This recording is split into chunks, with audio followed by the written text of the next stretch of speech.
Assalamualaikum warahmatullahi wabarakatuh. Bismillahirrahmanirrahim. Alhamdulillahi rabbil alamin. Wa bihi nasta'in ala umuri dunya waddin.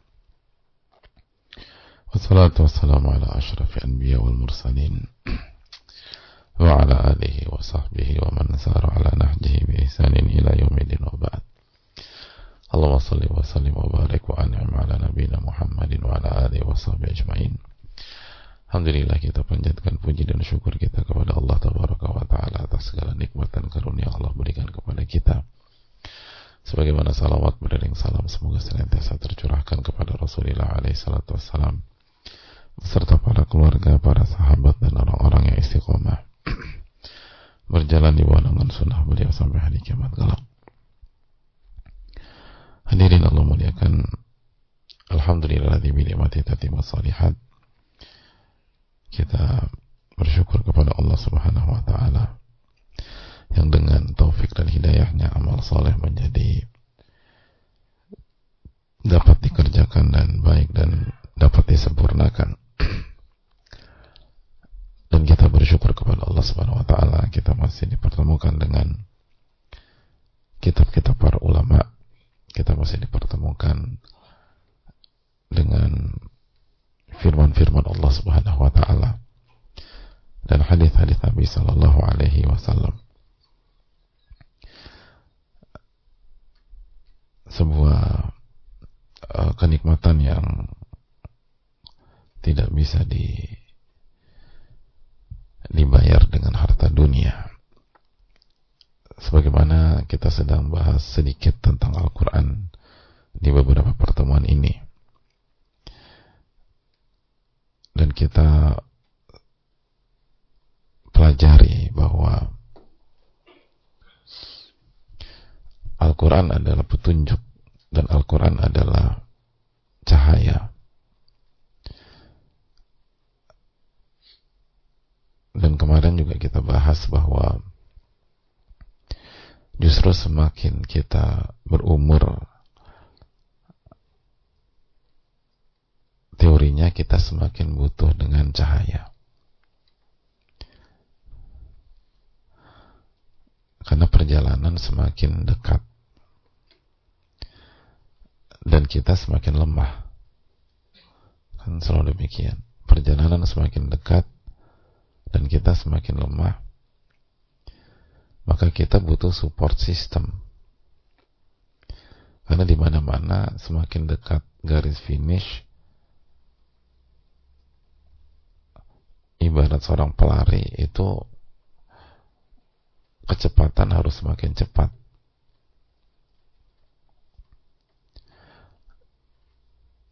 Dan semua dikeluarkan dan digunakan.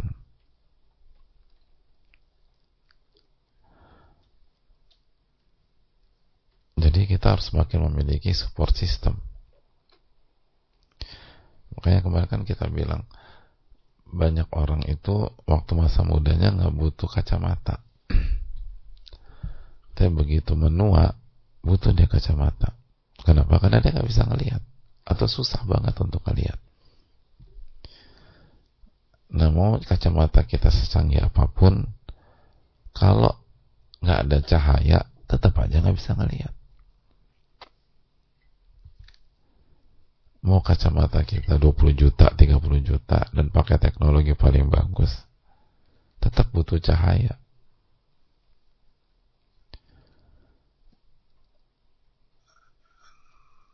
Ya apalagi kehidupan gitu loh. Mau kita cerdas, mau kita jenius, mau kita orang kaya, mau kita punya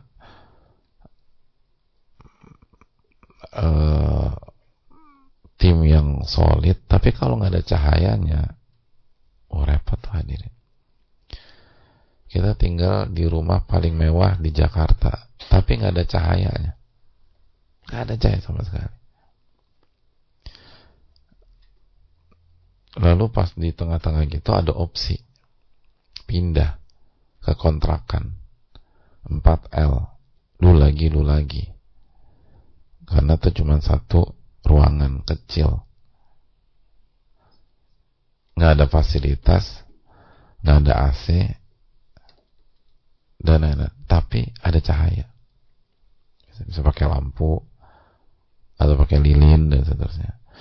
Kira-kira kita pilih yang mana, hadirin? Ya? Yang pertama atau kedua? Nah, tetap kekeh gitu di rumah yang super mewah tapi nggak ada cahaya sama sekali, atau kita pindah ke kontrakan kecil, satu kamar dengan satu kamar mandi yang sangat sederhana tapi ada cahaya di situ. Kita pilih yang mana? Hah?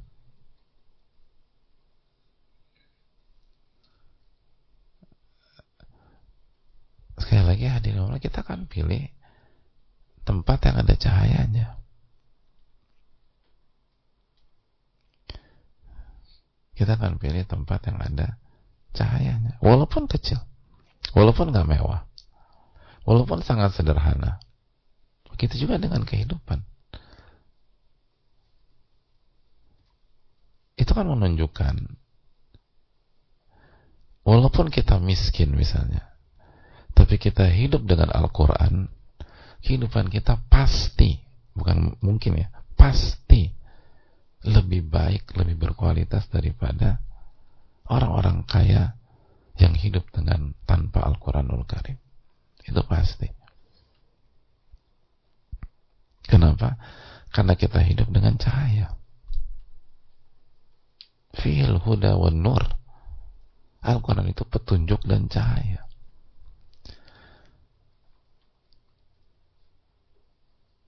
Dan orang kaya yang hidup tanpa Al-Quran itu kayak itu hidup di rumah yang sangat mewah, nggak ada cahayanya,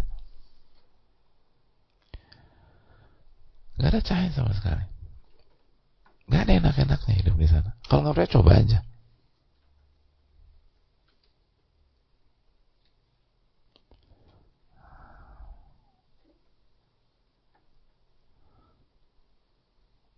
Itu fine nanti.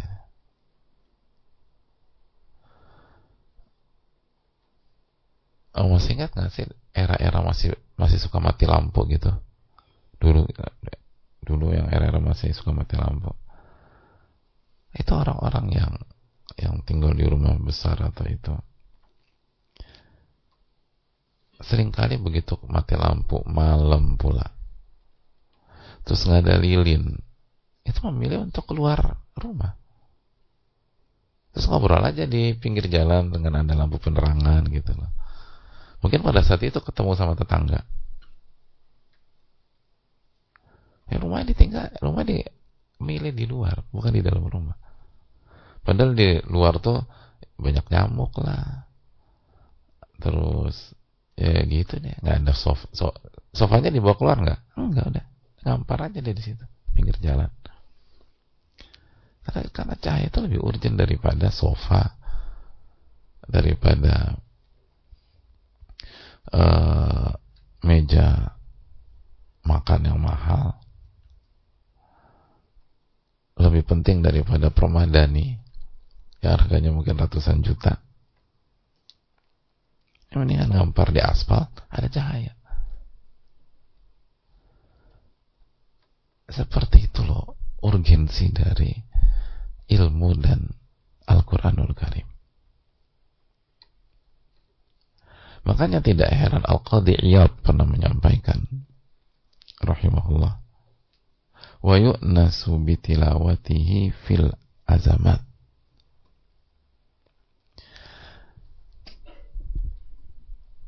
Orang itu dengan taufik Allah akan nyaman dan tenang ketika membaca Al-Quran, atau dengan membaca Al-Quran, walaupun dia sedang berada di masa krisis.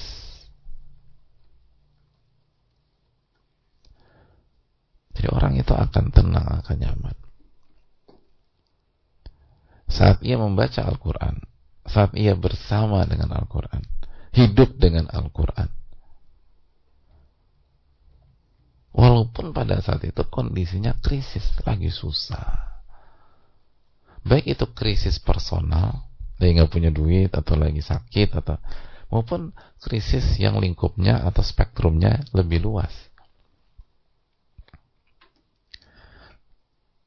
ini cuma sugesti. Ini nggak sugesti, karena itu tadi Al-Quran itu cahaya. Sebaliknya, hidup ini akan gersang. Atau pemahaman dari keterangan Al-Qadiyat rahimahullah, hidup ini akan gersang, akan galau. Ketika kita jauh dari Al-Quran, walaupun kita pada saat itu sedang berada di puncak kesuksesan dunia. Kalau kita lagi kaya-kayanya, tapi nggak deket dengan Al-Quran, gersang gitu. Itu pasti.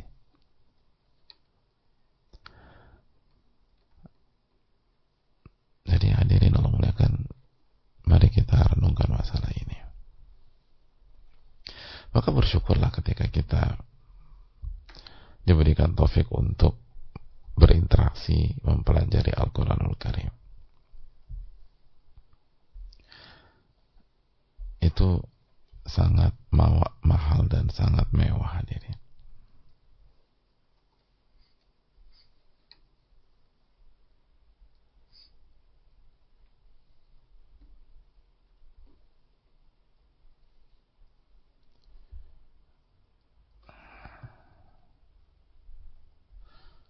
Allah Ta'ala misal. Kita buka sesi tanya jawab. Semoga Allah memberikan taufik kepada kita.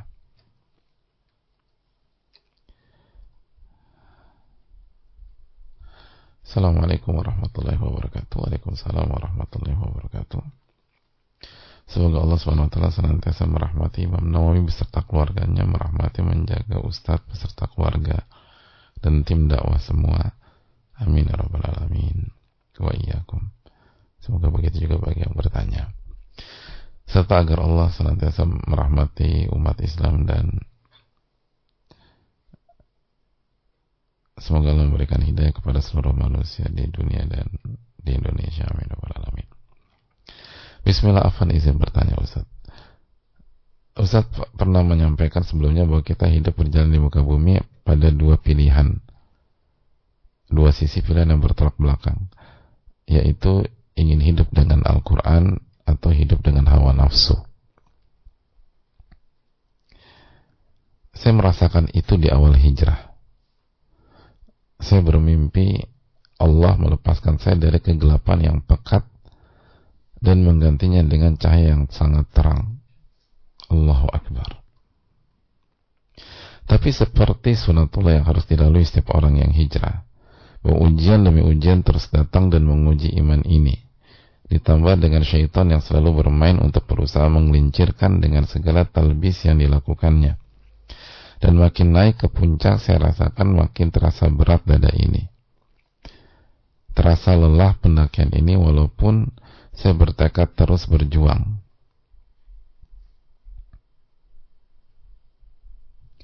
Lalu pertanyaan saya, bagaimana Ustadz cara yang paling efektif agar kelak bisa memenangkan jihad melawan hawa nafsu dan jihad melawan syaitan ini? Karena saya bermimpi juga bahwa pertolongan Allah akan datang pada hidup saya ketika saya bisa membuktikan kepada Allah bahwa saya bisa istiqomah. Jazakallah khairan Ustadz apabila pertanyaan saya ini dapat Ustadz jawab. Semoga Allah SWT senantiasa merahmati segala bentuk dakwah yang Ustadz lakukan untuk umat. Amin ya rabbal alamin. Assalamualaikum warahmatullahi wabarakatuh. Waalaikumsalam warahmatullahi wabarakatuh. Dan semoga Allah memberikan taufik kepada kita semua dan Allah menerima amal ibadah kita, dan begitu juga dengan penanya. Amin ya rabbal alamin. Yang pertama, ini kan testimoni dari seseorang yang menjelaskan apa yang dirasakannya, dan beliau menggunakan kata melepaskan saya dari kegelapan yang pekat dan menggantinya dengan cahaya yang sangat terang. Gitu.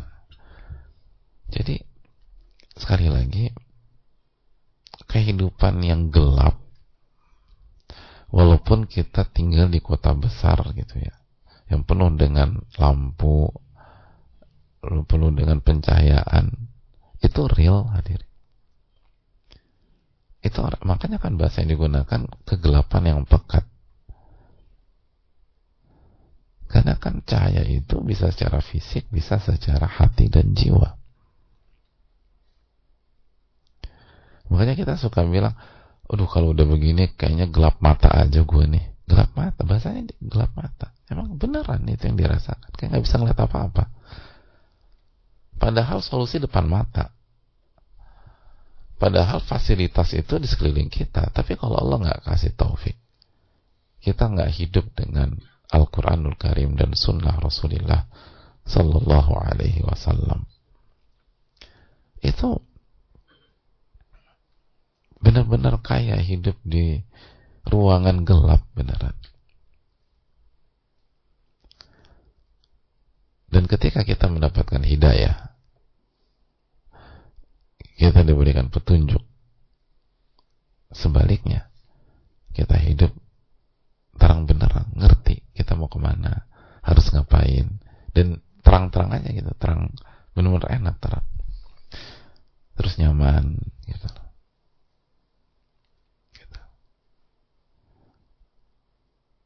Jadi hadirin Allah muliakan,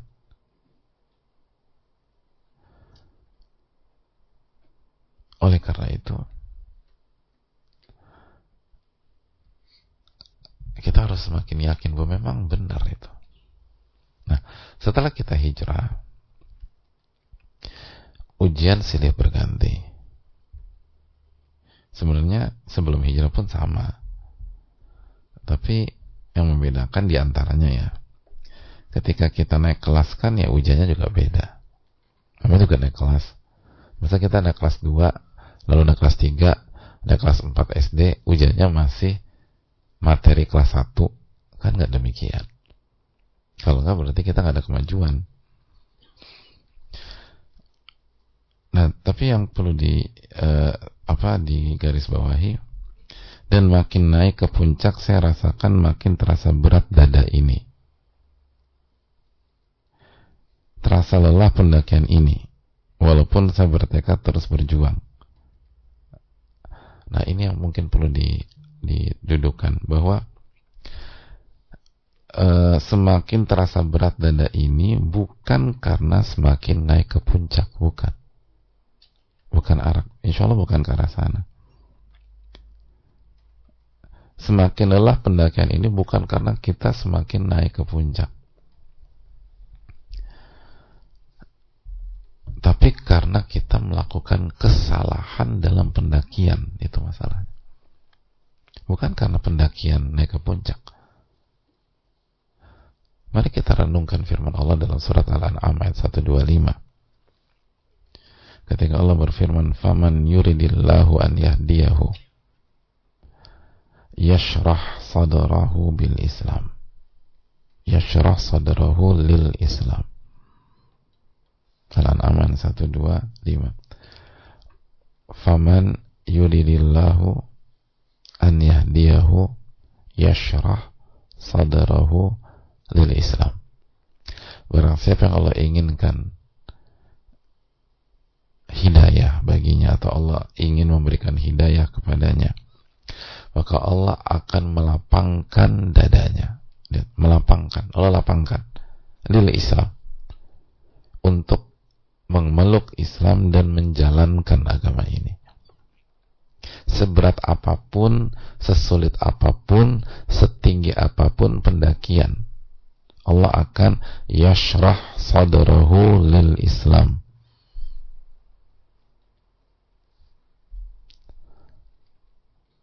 Sekali lagi, barang siapa yang Allah inginkan hidayah, maka Allah akan lapangkan dadanya, yashrah sadrahu lil Islam.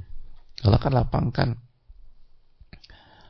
dadanya untuk memeluk Islam dan mengamalkan Islam itu sendiri.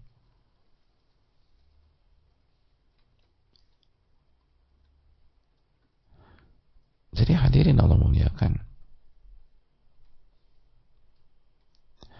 kata para ulama itu ittaza'a wanfasaha fastanara binuril iman. Artinya dadanya akan lapang, akan plong dan akan penuh dengan cahaya iman, dengan cahaya Al-Quran itu.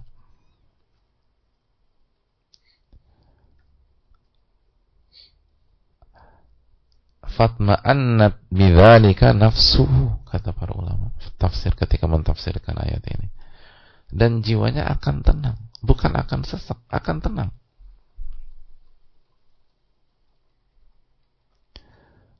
Mutaladzidzan bihi ghairu mustathqil.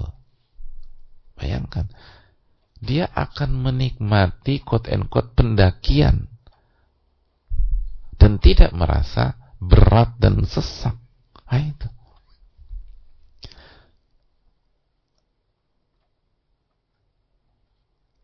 Jadi ketika sebagian orang misalnya menganalogikan hidup ini seperti mendaki ke atas, karena memang filosofinya kan naik kelas. Tapi ingat bahwa itu bukan berarti semakin tinggi semakin sesak nafas, bukan.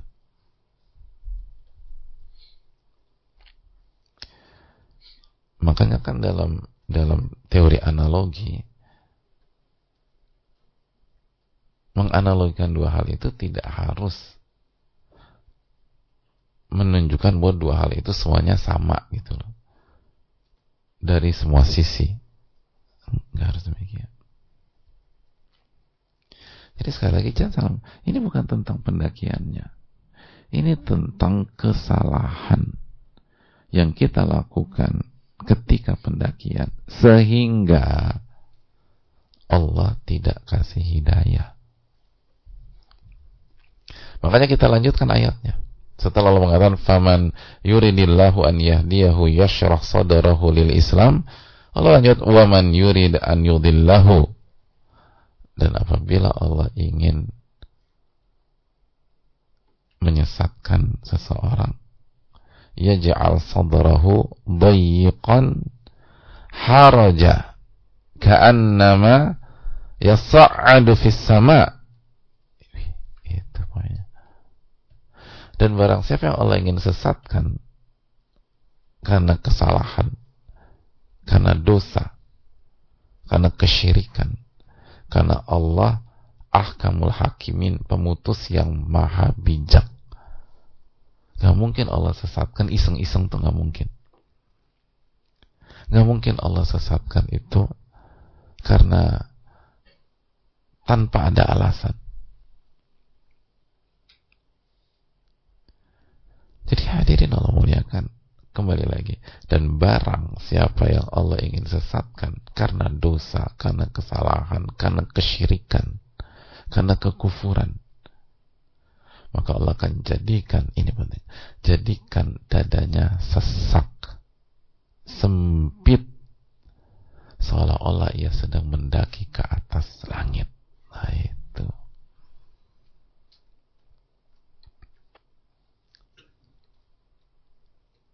itu yang. Jadi hadirin, kadzalika yaj'alullahu rijsa 'alal ladzina la yu'minun. Ya begitulah Allah menyiksa orang-orang yang tidak beriman.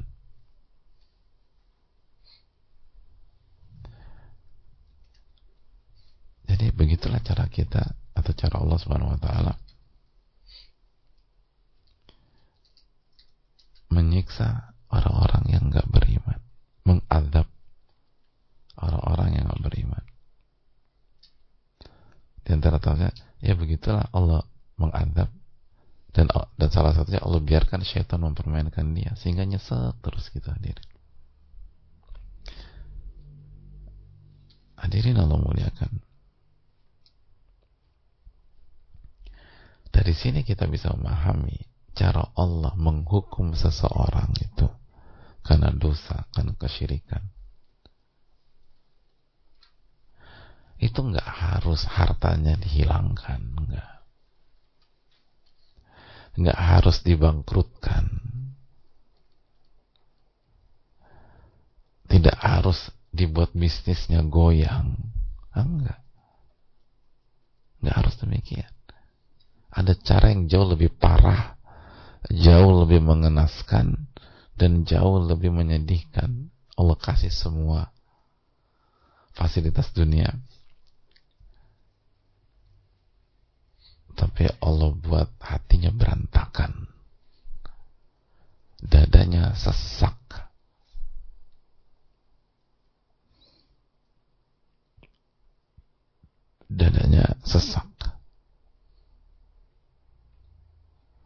Wih, itu nggak ada gunanya, hadirin, nggak ada gunanya.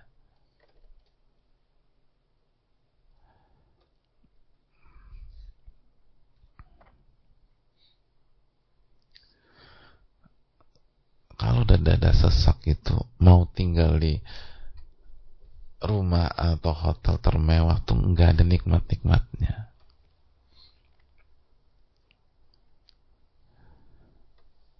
Dan itu hukuman yang sangat halus. Kenapa? Karena orang lain nggak ngelihat. Bahkan sebaliknya, banyak orang yang ngelihat dari kejauhan dipikir dia nikmat-nikmatnya hidup. Kok dia bisa ya tetap kaya ya? Padahal dia kan nggak pernah sholat. Iya, fisiknya kaya, hatinya berantakan.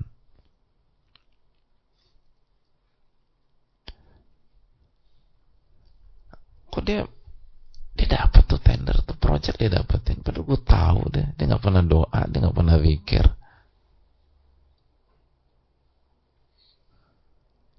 Iya itu. Project dikasih, istidraj, diulur. Hatinya berantakan.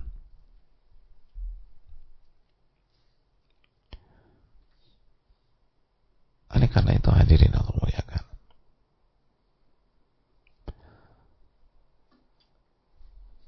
yang harus kita perbaiki, karena hidup harus jalan terus, nggak bisa kita berhentikan waktu. Langkah harus terus diayunkan. Maka yang harus kita lakukan adalah perbanyak istighfar, perbanyak taubat kepada Allah Subhanahu wa taala, dan jaga diri dari dosa, dan terus belajar. Ilmu itu obat yang nggak boleh lepas, bahkan nggak boleh terlambat diminum.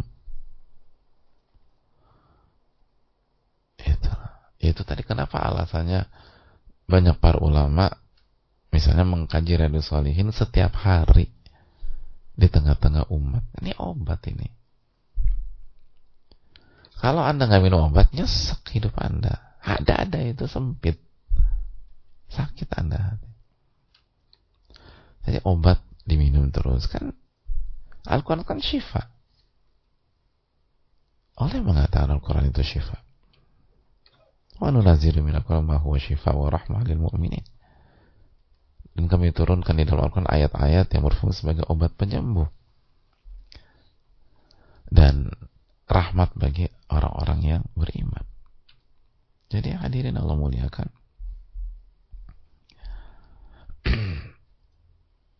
ya kalau kita tahu hati kita tuh masih suka sakit, jiwa kita masih suka sakit, ya minum obat lah hadirin.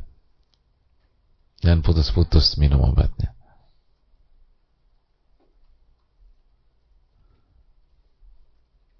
Dekatlah dengan Al-Quran, kaji Al-Quran, baca Al-Quran. Wa nunazzilu minal Quran ma huwa shifa wa rahmah lil mu'minin. Dan kami turunkan dari Al-Quran ayat-ayat yang berfungsi sebagai obat penyembuh dan rahmat kasih sayang bagi orang-orang yang beriman. Surat Al-Isra 82.